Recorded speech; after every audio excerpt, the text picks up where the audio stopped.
1153 days ago, I made a video exploring the lore surrounding DayZ. Since then, the developers have expanded the stories of multiple characters in the lore, added hundreds of new items, made significant map changes, and most importantly, introduced a brand new map full of its own secrets. And for those who haven't seen or have just forgotten, I will quickly recap what we discovered in the original video. The outbreak starts sometime between 2017 and 2019, evidenced by this in-game serial having an expiry date of 2017. The in-game time is also dated at 2017, and the hiking trail maps are labelled 2019. We can also conclude that the outbreak started in Chernarus, a fictional post-Soviet country located in Eastern Europe, somewhere between the Black and fictional Green Sea, still recovering from the recent civil war which happened 10 years prior. You can learn about the civil war in Arma 2, the game that the DayZ mod, the predecessor to DayZ Standalone, was made for and the birthplace of Chernarus. In the game, the Republic of Chernarus was formed in 1991 after the collapse of the Soviet Union, and along with it the Chernarus Defense Force. Evidence of the CDF can still be found in DayZ with the CDF beret and flag, but 18 years later, in 2009, the country would suffer a civil war. During this war, the country would seek help from the United Nations, referred to as the Allied Nations in DayZ, and explains the AN on the blue helmets found in game. You can also find an Allied Nations beret. In addition to the Allied Nations, the US would provide extra support and helps explain the influx of Western gear you can find across Chernarus. The Civil War was primarily caused by a communist socialist faction that went by the name the Chernarus Movement of the Red Star, however were also known as the Shidaki, and you can find both their beret and flag in game. At first, the Shidaki managed to take control of nearly all of the northeast corner of Chernarus, what is known as South Zagoria, as well as the island of Utis. They were then able to capture and execute the Prime Minister of Chernarus, Alexander Baranov. But with the help of the US, the CDF were able to retake control of Utis and the coastal cities. However, the Shidaki would then stage a bombing in the Red Square in Moscow, killing dozens and fooling the Russian government into believing it was orchestrated by NAPA, the National Party, yet another guerrilla faction in Chernarus where you can find their flag in game. This party had links to the Chernorussian government, and as a result, the Russians would send troops into the north of South Zagoria, as well as supplying the Shidaki with weapons, forcing the US troops to withdraw. But eventually, the CDF was able to capture the Shidaki leader and disprove the claims of NAPA being behind the bombings, resulting in the Russian troops withdrawing and the CDF regaining control of South Zagoria. And it's this civil war that explains the presence of American, Russian and Allied nations equipment, as well as the ruined buildings and wrecked military vehicles. It also explains the story behind this statue, General Guber, a Soviet general that was most likely dumped here by NAPA, who despised the Soviet era and held a strong idea of nationality. It was the aftermath of this civil war which would leave Chernarus underprepared 10 years later when a covert military ship would run aground in the northeast corner of Chernarus, releasing its contents onto the shores of Rifi. We're unsure if this is accidental or intended, but we can deduce that the contents of the ship released the virus, evidenced by all the traffic attempting to flee the central point. Further our theory, the biggest containment camp in Chernarus is located just 2 kilometers away on the Krasnostav airstrip. What's interesting is that someone or some organization is purposely making it difficult to access this area with the presence of toxic gas, as if they were hiding some sort of secret, the same gas that has been used at Pavlovo military base, potentially the area it is produced, and the same gas used in the artillery strike. This gas is obviously being directed by someone in an attempt to kill the infected. We learn from an old DayZ intro written by the creator of DayZ himself that the virus causes the proteins in the brain to be replaced by prions, similar to that of the mad cow disease, ceasing regular function of those infected, where 86% of people succumb to the virus and die, with the remaining 12% becoming infected and survive in a chronic state, lacking regular brain function and an uncontrollable rage for blood. The last 2% survive. It's important to mention that DayZ emphasizes that the infected are not zombies and in their own words are human beings infected with a highly communicable virus that drives them into a bloodthirsty rage, and that these people are very much alive, unlike the traditional zombie, and thus can be killed with shots to the body. The same source explains that the player characters in DayZ are immune to the virus and therefore do not turn into infected when attacked. And while the Z in DayZ stands for Day Zero, it's evident we are not on the first day of the outbreak, with the numerous roadblocks, attempted cleanup attempts and makeshift military bases. Combine this with the presence of fresh fruits and vegetables and the lack of overgrowth within the cities, we can assume that we are only a few weeks into the outbreak. As for the rest of the world, we obviously know that the countries of Chernarus, Livonia, which is located between Poland and Lithuania, Sakhal, and even Takistan in the new DLC Badlands are all infected. However, we can deduce that some parts of the globe are not infected, with the devs specifically using the word epidemic, which by definition means a sudden increase in a disease occurrence in a specific region, over the word pandemic, which would have meant an epidemic that had become a global phenomenon. To further this theory, both Russian and American aircraft routinely crash in Livonia and Chernarus, so due to the routine artillery strikes and helicopter patrols, there's obviously both Russian and American forces still active. We can also further our theory of the disease originating in Chernarus and travelling to Livonia via plane, as the only two locations in Livonia that are permanently gassed are both the airport and a large treatment centre. We'll have to work out how the infection made it to Sakhal later on in the video. So, while not confirmed, the devs did acknowledge this video by featuring it in their community spotlight. So I like to think I was at least on the right track, although this doesn't mean that any of today's new findings won't contradict my old video, and we may have to form a new conclusion at the end. But let's start with Hannah and the mystery of the Yellow King. Hannah is arguably the main character of DayZ, found on a lot of promotional material and even featured on the store page, and it's from Hannah's perspective we're going to be seeing most of the apocalypse. Hannah is first introduced to us in the first DayZ cinematic trailer, Every Day is a New Story. As the trailer opens, Hannah is in search of this man. It's important to note that he's wearing a military jacket, and as long as this photo is taken before the apocalypse, leads us to believe he's a soldier. As for Hannah, it first appears she's also wearing a shirt sporting the stars and colours of the CDF, but this is in fact just a flag of the Republic of Chernarus. The CDF flag is just green and yellow. This doesn't rule out the fact that Hannah may also be a soldier and would explain her excellent survival skills throughout the story, but she could also just be a civilian, as in game this shirt is referred to as a regular sporting shirt.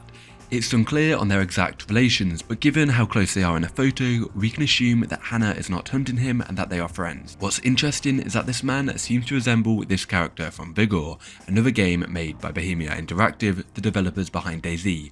Even more interestingly, Vigor has multiple DLCs relating to DayZ, such as DayZ Frostline and The Last King of DayZ.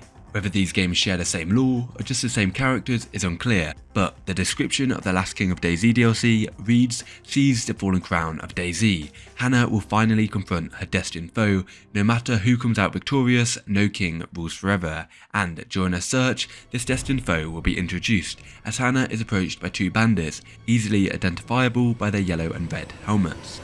Hannah is then shot in the leg, scarred with a knife, and then left for dead, where the red helmet would take her hunting backpack, which is visually different to those found in game as it sports an embroidered flower patch, and it's important to note you can even find Hannah's backpack in game, proving how significant it is to the story, though the backpack in game contains some additional items to the backpack of the original trailer, and you'll see throughout the video that as Hannah's story develops, so does her backpack.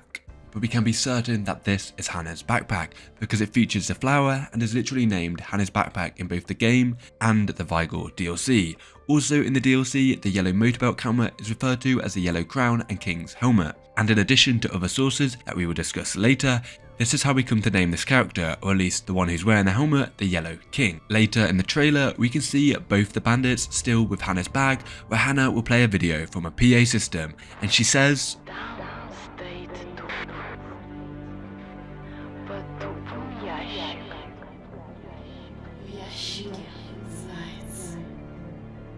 В зайце утка, в утке яйцо. В яйце моя смерть. This is the Russian folklore of Kashai the Deathless, a story about a near-immortal sorcerer who hides his soul in a series of nested objects, only defeated when the most nested item is broken, protecting himself from death.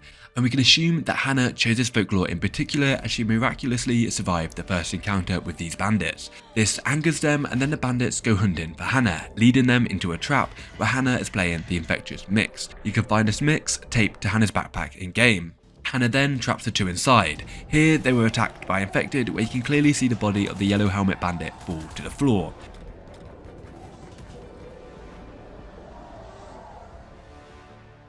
In the next scene, Hannah enters a school and meets up with the man from the original photo, who nearly shoots her with a shotgun. suggesting he's on edge. It's also important to note he appears very sick and pale. What's interesting is the same Russian folklore, the death of Kashai the Deathless, is on the table next to him. The trailer then ends with the two ready to fight a horde of infected, although the man throws Hannah their shotgun, appearing too sick to be able to stand. Before we move on, I want to mention the text on the wall as Hannah enters the school.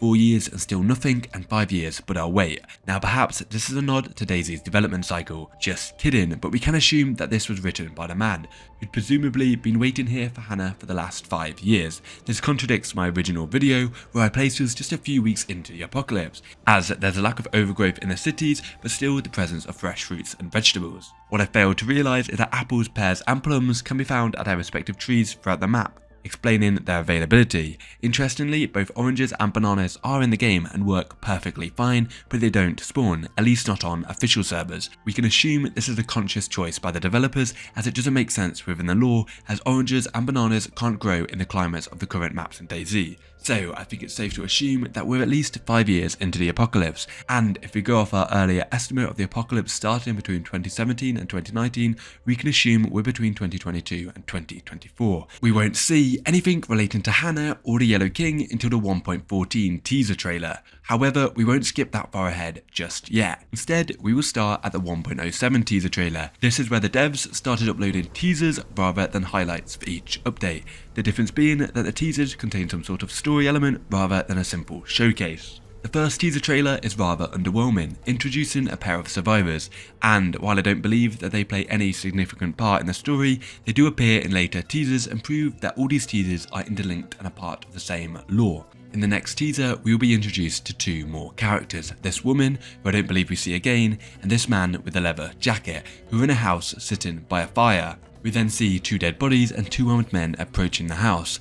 We can assume that the leather jacket man is in this house, as it's implied throughout the trailer. However, veteran DayZ players will recognise that this is not the interior of this building, but instead this one. And this is just another thing we have to consider, that not everything in the lore is going to make sense. For example, the devs could just make a mistake, although what's more likely is that in this example, the devs were both introducing the ski resort and indoor stove cooking in the 1.08 update, and while these teasers do expand on the lore, their main focus is to showcase the new update's features. So for the purpose of this trailer, the devs wanted to showcase the new ski resort, but this building doesn't include an indoor cooking stove, so they cut between another building that did, and just hoped some little freak like me wouldn't notice. But for the purpose of the story, we can assume the leather jacket man is inside the house that these bandits are approaching.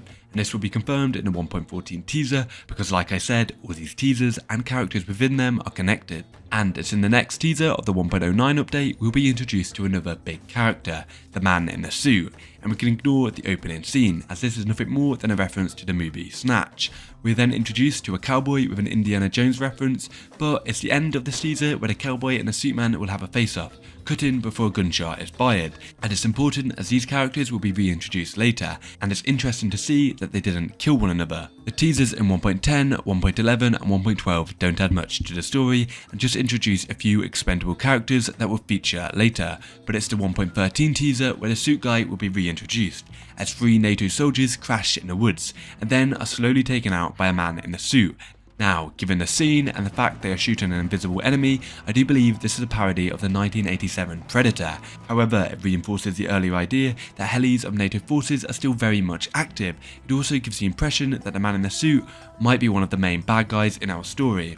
Before we go any further, today's video is sponsored by Surfshark VPN, which, in addition to encrypting and protecting your data, can help you bypass different geolocation restrictions online. I personally use it with Netflix to watch my favourite movie, The Wolf of Wall Street, as it's currently not available in my country. Simply pick from one of the over 3,200 servers that Surfshark offers in 100 different countries and connect your computer, phone or other device virtually to that location. And in my case, Netflix now thinks I'm in another country and I can watch my favourite movie. And what's great about Surfshark is that it can be used on unlimited devices on your subscription. And Surfshark is more than just a VPN, offering security solutions that protect your personal information online, defend your devices against viruses, and guarantees the security of your sensitive data. Still hesitant? Try Surfshark today with a 30-day money-back guarantee if you don't like the product. So start protecting your data today and use my link at the top of the description or use code RavPlays4 at checkout to get 4 extra months of Surfshark VPN.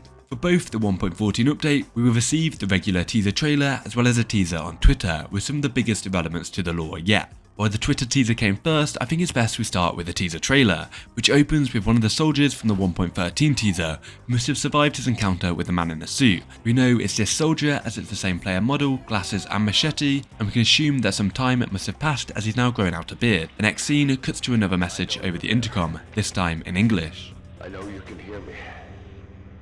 My story is ending, but yours must continue.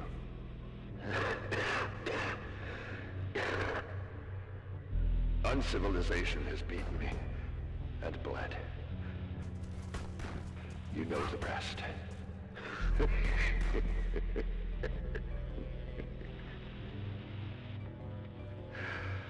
Today, the forecast has changed for a small hope of salvation. I finally rest, and we watch the sunrise on a grateful universe. The hardest choices require the strongest wills.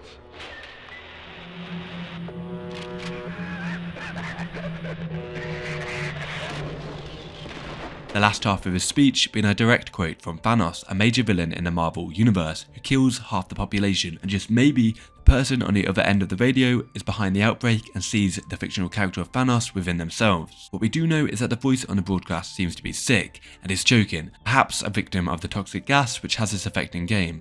He also seems to be laughing, much like the players who are infected with Kuru in game, the disease you get from eating human meat. So perhaps he's a cannibal, or at least crazy. This would explain the quote, "Uncivilization has beaten me and bled," uncivilization being uncivilized people such as cannibals. What we do know is that somebody kills him seconds after he launches the gas strikes.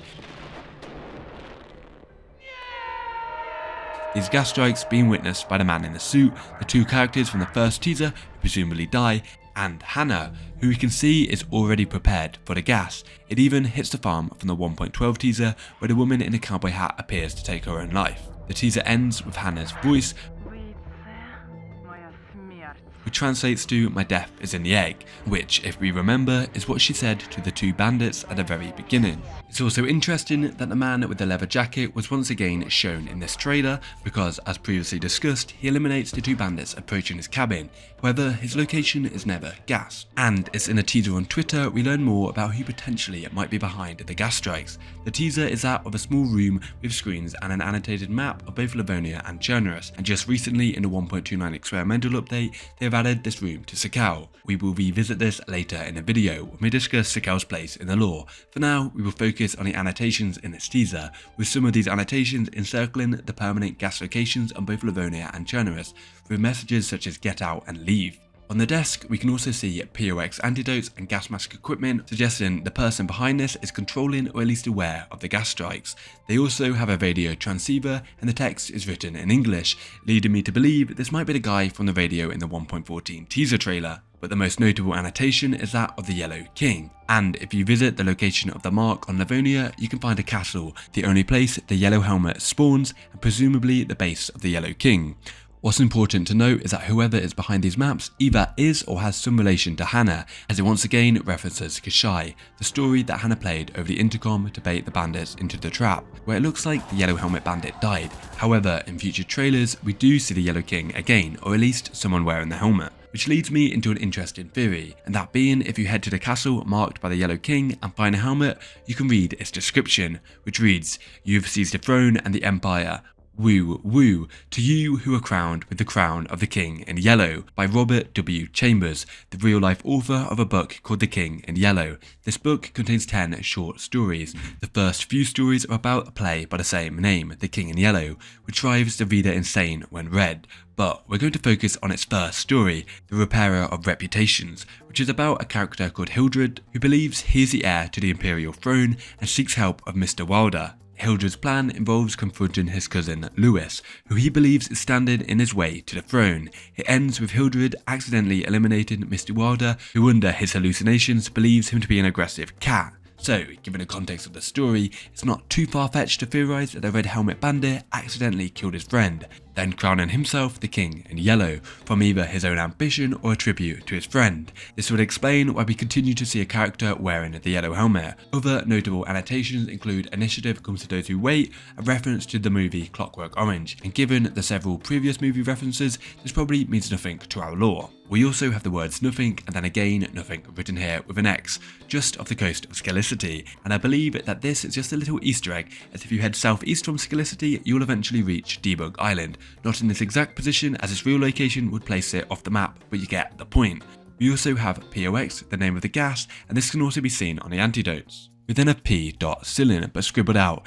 Now this could just be someone's name, or a quick Google search suggests it may be a misspelling of P.Silly, meaning patient self-inflicted lung injury, a dangerous condition where excessive respiratory effort damages the lung. And as we know, the POX gas is airborne and does affect the respiratory system.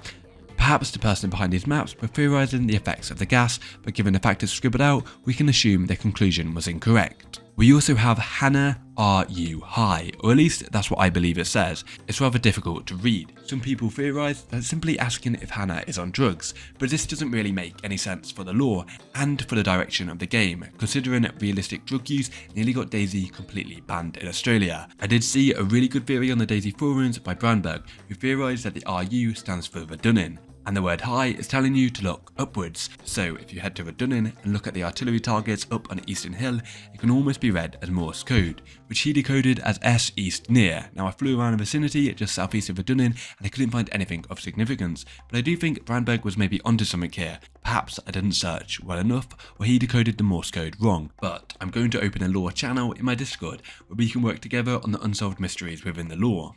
That moves us on to the final and maybe most significant annotation on this map, that being UVB-76, a mysterious real-life Russian radio transmission that broadcasts on the radio frequency of 4,625 kHz. It usually broadcasts a buzz tone, but back in 2001 it broadcasted a Russian voice, which simply said, "I am 143, along with not receiving the generator, that stuff comes from the hardware room. Now, the fact this is mentioned 4 times on the Chernarus map must hold some significance, and if we go back to the 1.14 teaser trailer, we can almost hear a similar buzz come from the radio of the surviving soldier.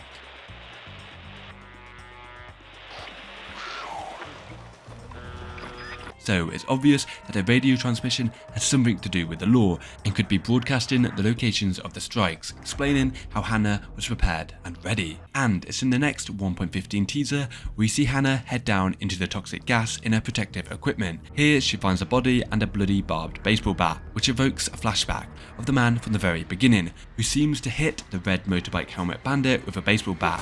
What's important to note is that this is a nailed bat and not a barbed wire bat. So it's unlikely that the bat Hannah found is the same weapon, but similar enough to bring back this memory. But it's this memory that throws a massive twist into the lore. We originally theorised that the yellow bandit died and the red helmet assumed his identity. However, as we've just seen, the red helmet had been executed. Ignoring the helmet swapping theory, having one of the bandits executed and the other still alive leaves no room for any of them to die in Hannah's original trap.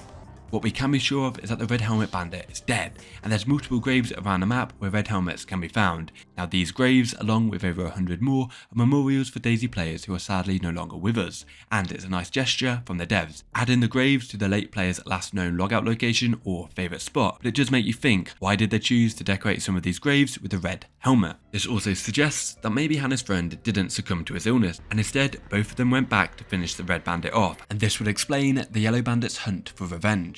And it's in the 1.16 teaser we are reintroduced to the leather jacket man and potentially the face under the yellow helmet. Here the leather jacket watches 2 soldiers at the Zelenogorsk military base, where he then gears up for a fight, and notably there's a yellow helmet on the table, although it's unclear if this is his gear or gear he stumbled across. The teaser would end with it being unclear on who won the firefight. We won't see this leather jacket character again, at least for now. In the 1.17 teaser, we will be reintroduced to the cowboy character from the 1.09 teaser, who seemed to be surviving in Chernarus just fine. That's until the very final seconds of the teaser, where we finally see the Yellow King again, as he emerges from the bushes, weapons raised and this time sporting a damaged helmet. Which makes you think, did he also get hit with a nailed baseball bat? It does appear that way at first, but it's important to note that while the helmet has received some damage, the nails are pointing the wrong way. and must have been hammered in from the inside out. Or perhaps he was hit in the head by the bat. This would explain the damage to that side of the helmet, and just took out the nails, swapped them round and placed them back in to fill the gaps. It's uncertain, but it does look very cool. We can assume that he interrogated some information out of the cowboy, as in the next teaser trailer of 1.18, the Yellow King is leading an attack on a base. He seems to have teamed up with the NBC guys with the truck from the 1.10 trailer and a group wearing snake armbands. Now this flag means nothing to the lore and is in fact a design chosen by the winner of a DayZ base building contest. What is notable is the flag of the base, that being the flag of the Democratic Republic of Sarnia, more commonly known as North Sarnia, a fictional communist island in the Arma universe. But what's interesting is that you can only find this flag in Livonia, and as we know, Hannah is in Livonia, so we can assume the Yellow King has attacked this group for information on her whereabouts. This would be confirmed in the 1.19 teaser, where Hannah heads to the Livonia bunker, bearing graffiti of the Yellow King on its entrance. We can also see that she seems to have gotten a new patch on her bag as well as a skull painted onto it. In fact, later we can see she's gotten loads of new patches, the flag of Chernarus, a gas mask and even the emblem of Livonia. But she seems to be looking for something. Here she opens a box with glowing contents. You can even hear a slight whisper as she opens the box.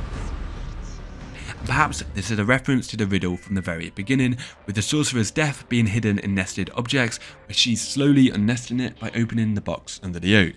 But before we can see what's in the box, she is attacked by the Yellow King, where she stabs the Yellow King, and as she is escaping, the Yellow King grabs her backpack, where the bag strap breaks and slips off, sending the Yellow King falling back into the bunker, where Hannah finally escapes. Interestingly, this is where you can find Hannah's backpack in game. The bag even has just one strap, as the other broke off in the teaser. And if you do manage to find it, you'll notice its description reads, "In the human heart, new passions are forever being born. The overthrow of one almost always means the rise of another," by Francis, a real-life French moralist from the 1600s, where his work often focuses around the recurring theme of humans' motivations being cynical. This quote in particular implies that we are not entirely in control of our passions, but rather are subject to the cycle of emotional surges and overthrows.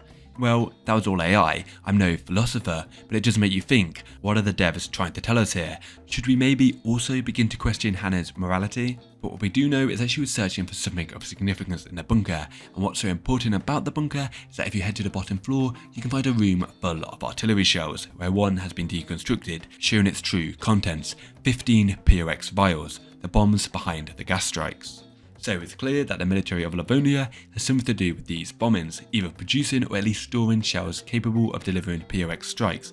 What's important to mention is a Sila factory located in the south of Livonia and was once a renowned ammunition factory, being shut down and relocated in 1995, and this is all taken from the Arma 3 lore, because as previously mentioned, the Arma games share some of the same maps as DayZ. Having said this, the Livonia in Arma 3 is set in 2035, so it's only the history we can borrow to build up the DayZ lore. But I chose to mention the factory in particular because it further supports the idea that the POX bombs were produced in Livonia. Perhaps the factory was repurposed, or potentially the bombs are being built in the bunker itself, because while we can't find much evidence of this in the bunker is much bigger than it seems, with multiple inaccessible entrances and the above ventilation extending a lot further than the playable area, as well as the presence of trucks within the bunker suggesting its immense scale. I also want to mention that the road and fences surrounding the bunker abruptly end, with still a good bit of room into the edge of the map, almost as if it's unfinished. So could we potentially see a bunker expansion in the future? At the very least, we do know that this area of Livonia has an industry around weapon production, so it's likely these bombs can and were produced locally. It's also likely that the Livonia Defence Force, the Army of Livonia, with this being their flag in-game, held out in a bunker for quite some time, evidenced by the large accumulation of garbage throughout the bunker. What's also interesting is that they were conducting experiments within these bunkers, as seen by this testing facility, with the same hazardous material found across Chernarus and Livonia located in the back. Across the hall there is another room, full of makeshift holding cells, suggesting that maybe they were experimenting on people, and we can confirm it's survivors and not infected, as one left us a nice little present in this bucket. But what were they testing? Well, at first I thought that maybe they were trying to find a cure to the outbreak, but a scientific whiteboard in the laboratory suggests otherwise. Full of highly toxic chemical compounds and formulas such as chloriatic acid and cobalt chloride, with part of the notes being removed, suggesting that they were hiding something, presumably the formulas of POX, further suggesting that they were producing these bombs in the bunker, and at least explains how we have an antidote to the gas. The last piece of the puzzle is the sole remaining skeleton. His final resting place is the ladder to the water puzzle at the bottom of the bunker, with the writing above reading "I can't escape" in Polish. It also includes a tally totaling 12, but unsure when this tally started and if it counts days, months, weeks or years, we can just ignore this. What is important is that there's only one skeleton in the bunker, suggesting the rest of the inhabitants escaped. But where to? Well, where better than the rest of the bunker? This would explain the boarded up rooms and rubble, a deliberate demolition. Only 3 broken trucks remain in the bunker, so it's not too far-fetched to believe that the inhabitants took the remaining working trucks and loaded them with as much artillery as they could carry, explaining why the artillery is stored in an unorganised mess, as if they were in a rush to move it. They could have driven deeper into the bunker and potentially out of another exit, which would have been located off the map and explains why we can't access it. This would further the theory that existing militaries of both the LDF and CDF are still active and how they still have artillery shells to bomb Livonia as an attempt to fight back against the outbreak. Before I move on from the bunker, I want to quickly mention this Easter egg, the alien roots relating to the Arma 3 Contact DLC, where the presence of aliens is a core part of the DLC. And while I'm not suggesting that aliens are a part of the DayZ lore, as I'm sure this is nothing more than an Easter egg, I wanted to briefly mention this as more alien Easter eggs can be found with the introduction of a sakhal, but we will touch on that later. The next teaser we will receive from the devs is this wallpaper screenshot shared on Twitter, which depicts the Yellow King walking out of the bunker, very much alive but badly injured, this time without his helmet on, giving us a brief look at a character under the mask, which I believe is this character model, or at least a white male. We can be certain that this is the Yellow King as he's wearing the same clothes.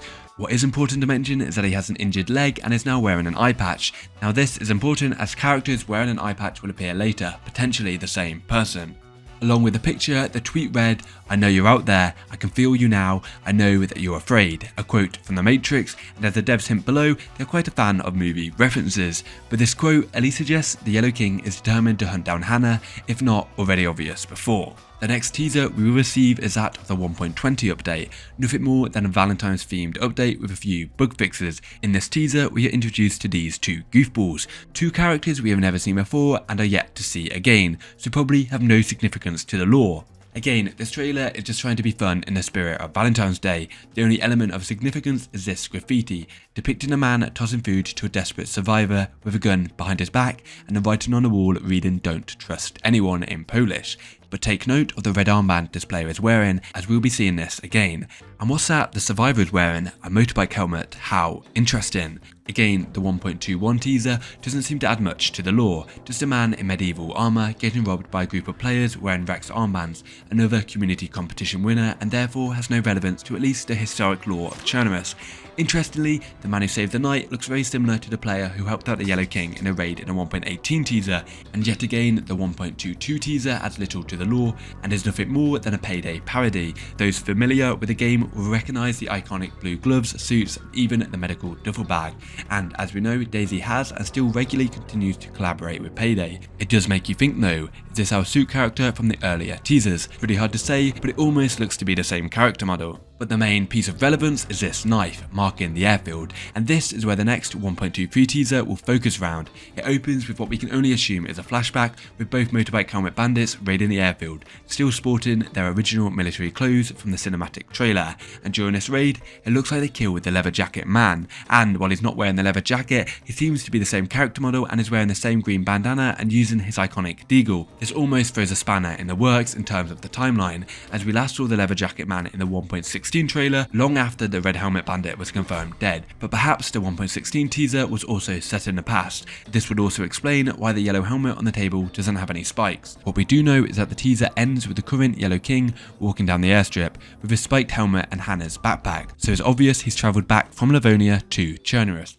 And in the 1.24 teaser we are introduced to 2 characters sneaking into Kamensk's military base, where one is wearing an eye patch, and as we remember, the Yellow King was previously wearing one as he left the bunker. Now does this mean that this is the Yellow King? Obviously not, but it does open a possibility. In this teaser they take out a player wearing a blue armband but are being watched by another group wearing red armbands, which if you remember I mentioned back in the Valentine's Day teaser, and this won't be the last we'll be seeing of the red armbands. Ultimately the engagement ends in a firefight where presumably the character wearing the eye patch wins. The 1.25 teaser contributes literally nothing to the lore, just 2 new characters taking out a ghillie sniper on Livonia. But it's the happy 10th anniversary video where we'll see some of the biggest developments to the lore yet, where the Yellow King would walk out onto the sakhal airstrip, presumably travelling here from Chernarus via aircraft, and that would explain why he was last seen revisiting the airfield on Chernarus. And as we can see, there is at least one aircraft on the northwest airfield that appears to be in working order. We won't receive a 1.26 teaser, but instead the Frostline release trailer. Here we are introduced to a player at sea. By the time they reach the coast of Sakhal, they are nearly dead, but are rescued by another survivor. Do note, this survivor does have an eye patch, but I don't believe this to be the Yellow King, as we've already seen him on Sakhal with his usual gear. While nursing the injured player back to health, we get a good look at their character model and can confirm it's a character we haven't seen before. Once healthy, the two set out on adventure, almost as if they're searching for something, although they don't seem to be too interested in the frozen scientist, and this is something we'll investigate later in the video when we look at Sakhal as a whole. But for now, we'll focus on the teaser trailers, just 2 left. With the 1.27 trailer, we follow 2 different players on an adventure, these sporting the same red armbands we've seen throughout the trailers. Here we can see the players heading across the ice sheets to the shipwreck. Interestingly, the same model of ship crashed in Chernarus, suggesting they could be related. Unfortunately, before the survivors reach the ship, they are shot dead by none other than the Yellow King. So it brings me back to an earlier theory that the Yellow King has some sort of history with this red armband group.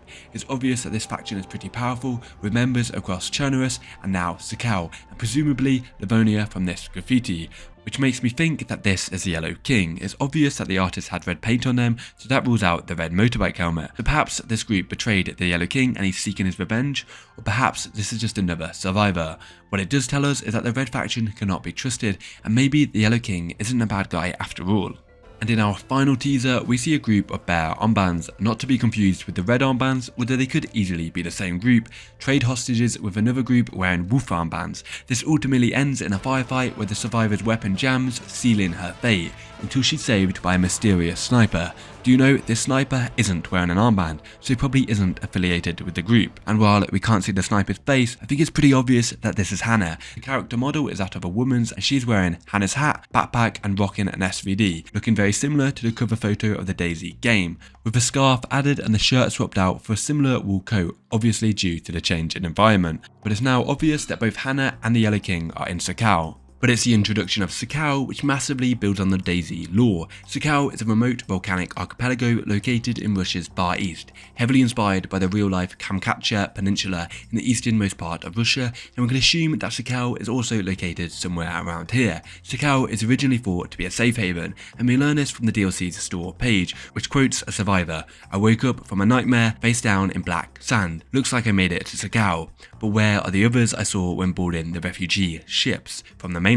Has the Sakhal archipelago been overrun already? Only one way to find out." Now the word "already" suggests that the island fell relatively quickly, although this is from the perspective of presumably a Russian citizen from the mainland, and with no context of when Russia fell itself, it's difficult to date Sakhal. What we do know is that it's definitely some significant time after Chernarus, and this will play into our theory at the end. It's also obvious that Sakhal is taking in refugees. This is evidenced by all the medical camps, barring this one at a volcano and geothermal plant, being located on ports of entry, with 2 at the airport and others scattered across major harbours across Sakhal. It's obvious they were checking incoming refugees for signs of the infection, which ultimately failed. And if Sakhal was the last refuge for humanity, it explains why there's no gas strikes and no helicopter crash sites on Sakhal, because there are simply no organisations left to operate them. But why is there an abundance of NPC gear on Sakhal, and even frozen scientists, if there are no toxic gas? Well, let me tell you about orpiment, a toxic yellow mineral, also called King's Yellow, found in volcanic formulas, hydrothermal veins and hot springs, something that Sakhal is absolutely full of. Well, just maybe this mineral is a crucial component in making POX, the bombs used to fight off the infected. We can even see some of the same artillery shells from Livonia in the bunker on Sakhal, though the stockpile is relatively small, suggesting the majority of shells have already been used in an attempt to fight off the infection. What's interesting about this bunker is that with the introduction of the DayZ 1.29 update, an extra room was added, the same room seen in the 1.14 teaser. Here we can see the same maps from the original teaser, as well as the addition of a new map, which shows Takistan and a greater area. Here we can see someone has plotted a route with an annotation depicting Hannah in Chernarus and the Yellow King in Narada, the setting of DayZ's newest map coming in 2020. 2026. It seems that someone is tracking Hannah and the Yellow King. Whether it's one of them or another character is uncertain. The only other piece of information we have is this picture depicting some sort of scientist. What is interesting is that this has to be the other half of Hannah's picture. The backgrounds line up perfectly. Now, who would have this half of the picture? Potentially the man photographed, or just as likely, the man photographed in the other half, the man from the very first cinematic trailer, the only other character who'd be interested in tracking both Hannah and the Yellow King. We never actually saw him die. It's quite possible he's still very much alive.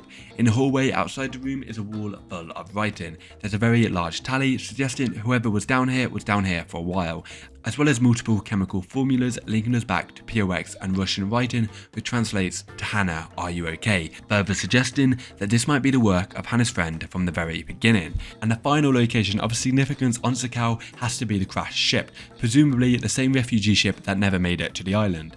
What we do know is that the ship crashed relatively recently, with its cargo still regularly washing up on the shores, that being these military containers which can only be opened with keys found at the ship. We know that this was the cargo of the ship, as the same containers can be found at the crash site. What's interesting about this is that these containers contain Western equipment, and is the only way you can get M4s and DMRs on Sakhal. So perhaps the ship originates from the West, or perhaps the entire world has just started working together given the severity of the outbreak. But before I form my final conclusion, I want to address all the alien evidence on Sakhal. As we previously mentioned, there are alien roots on Livonia, a likely Easter egg hinting to the aliens in the Arma 3 Contact DLC. But if you head to this cave on Sakhal, there's an alien depiction on the cave wall, resembling SB-173, probably nothing more than an Easter egg to the fictional SCP universe. However, there is another one of these alien roots on Sakhal. Now, why add a Livonia Easter egg to Sakhal? There is also another drawing on the wall, the same drawing of a vision from Arma 3. And with this amount of alien references, it starts to make you think maybe the outbreak was sent by aliens to exterminate the inhabitants of Earth before an alien invasion. But that's as far as I'm going to go with the alien theory. I'm starting to sound a little bit crazy.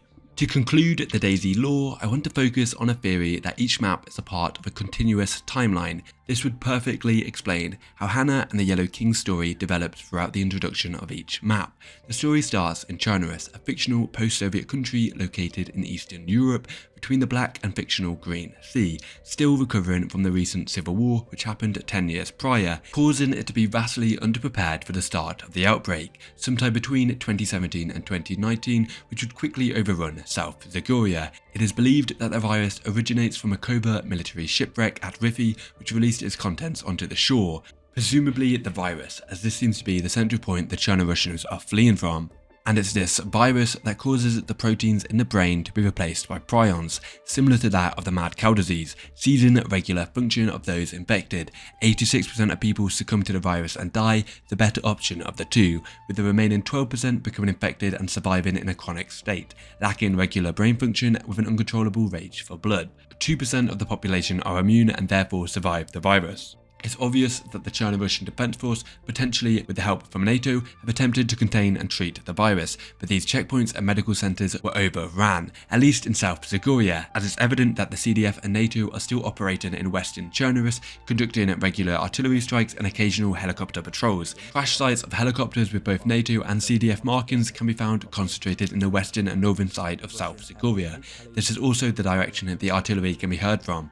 This artillery shoots a gas called POX, highly toxic and capable of killing both infected and humans. We are at least 5 years into the apocalypse, evident in Hannah's story, who is looking for a friend from this photo, but is attacked and mutilated by 2 bandits wearing motorbike helmets who steal her backpack. She'd then lure these bandits into a trap, but they'd be attacked by infected and she'd take her backpack back. She'd then meet up with a friend from the photo, where we learned later that he'd went back and finished off the red bandit, probably after seeing what they'd done to Hannah's face. This would set the Yellow King, now wearing his iconic yellow crown, on a hunt for revenge, terrorising the local population for information on Hannah's whereabouts, leading him to Livonia. We can assume that Livonia fell after Chernarus, with the infection likely entering via the airport. Much like Chernarus, the Livonia Defense Force and NATO are still operating, flying helicopters and launching artillery strikes across Livonia.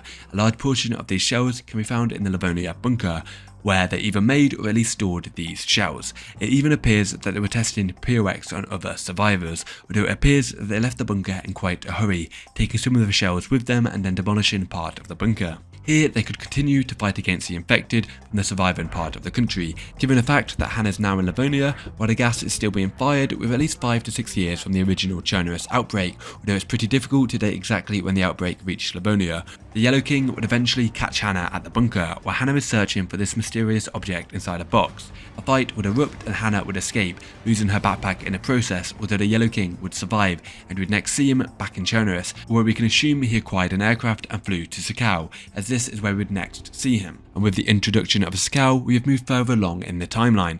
Sakhal, originally meant to be a place of refuge, has now been overrun with infected, and given that there's no more helicopter patrols or artillery shells, we can assume that the entire world has fallen just recently, with the last refugee ship crashing just off the coast of Sakhal. Here we'd see the Yellow King once again, shooting at the Red Armband faction, which he seems to have been betrayed by in the past.